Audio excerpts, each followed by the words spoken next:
issandat, kuulutage tema nime. Tehke teadavaks rahvaste seas tema teod. Laulge temale, mängige temale, kõnelge kõigist tema imedest. Kiidelge tema pühast nimest, rõõmutsegu nende süda, kes otsivad issandat. Nõudke issandat ja tema võimsust, otsige alati tema palet. Meenutage tema tehtud imetegusid, tema imetähti ja tema huulte kohtu otsuseid.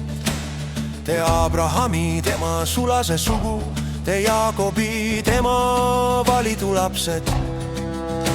Tema issand on meie Jumal, tema kohtuotsused on igal pool maailmas. Ta peab igavesti meeles oma lepingut, sõna, mille ta on tunnelles antud põlvele. Lepingut, mille ta on sõlminud Abrahamiga ja oma vannet Iisakile. Ta seadis selle Jaakobile määruseks, Israelile igaveseks lepinguks.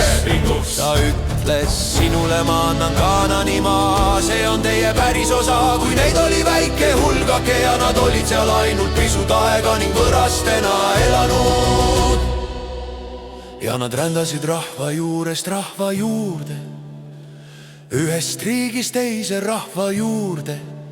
Tema ei lasknud ühtegi inimest neile liiga teha ja ta nuhtles nende pärast kuningaid. Minu võituid ärge puudutage ja ärge tehke kurja minu prohvetitele. Ja ta kutsus nälja maa peale, lõpetas kõik leiva jätku. Läkitas nende eelemehe, Joosep müüdi orjaks, tema jalgu vaevati pakus. ta kalgi pandi raudu, kuni issanda sõna läks täide. Tema kõne tegi ta puhtaks, siis kuningas läkitas ja päästis ta lahti. Rahvaste valitseja laskis ta valla. Ta pani tema isandaks oma koja üle ja kogu oma omandi valitsejaks. Nõnda, et ta oma tahtmist mööda võis sundida tema vürste ja õpetada tarkust tema vanemaile. Nõnda tuli Israel Egiptusesse ja Jaakob elas võõrana Haamimaal. Ja issand suurendas väga oma rahvast ning tegi ta tugevamaks tema rõhujaist. Ta pani aistajate südame vihkama oma rahvast ja salakavalust pidama tema sulaste vastu. Ta läkitas Moosese oma sulase ja Aaroni, kelle ta oli valinud. Nemad tegid tema tunnustähti ja imetegusid Haamimaal. Ta läkitas pimeduse tegima pimedaks ja nad ei tõrkunud vastu tema sõnale.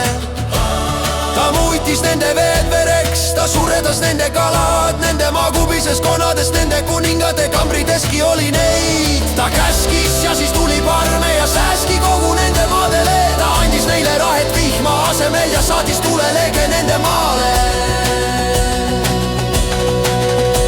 Ta lõi maa nende viinapuud ja viigipuud ning murdis kõik puud nende maal.